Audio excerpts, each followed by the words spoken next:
சக்தி, உடனே உன் பொண்டாட்டி ஆரம்பிச்சிடுவாளே. ஏண்டா, நண்டு சிண்டுங்களை எல்லாம் கேட்டுதான் நான் முடிவு எடுக்கணுமா? அவளுக்கு என்னடா தெரியும்? அவளுக்கு ஒன்னும் தெரியாது.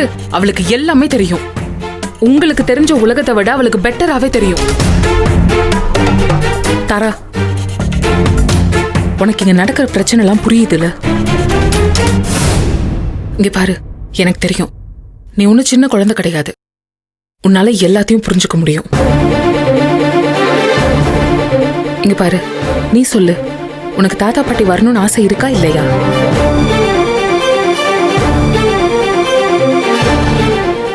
தாரா, ஆத்தா வீடு தான் முக்கியம்னா நீ தயவு செஞ்சு எங்களை தொந்தரவு பண்ணாத.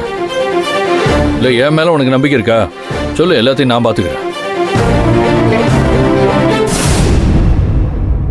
இந்த அடி பெரிய மனுஷி, இங்க செஞ்சா உன் பெரியப்பா, அப்பத்தா, சித்தப்பா, அப்பா, ஆத்தா, சித்திங்க எல்லாரோடையும் சந்தோஷமா செஞ்சுக்கலாம். அதுவே அங்கன போயிட்டேன்னு வச்சுக்க, நாங்க யாரும் எட்டி கூட பார்க்க மாட்டோம். உங்க ஆத்தா கூட்டம் தான் இருக்கும்.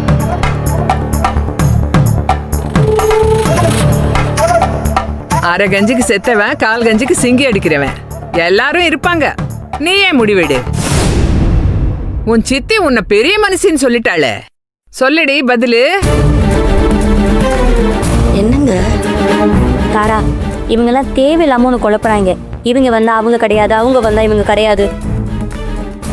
தாத்தா பாட்டி அம்மாவோட சொந்தக்காரங்க எல்லாரும் நின்று பண்ணாதானே நல்லா இருக்கும்.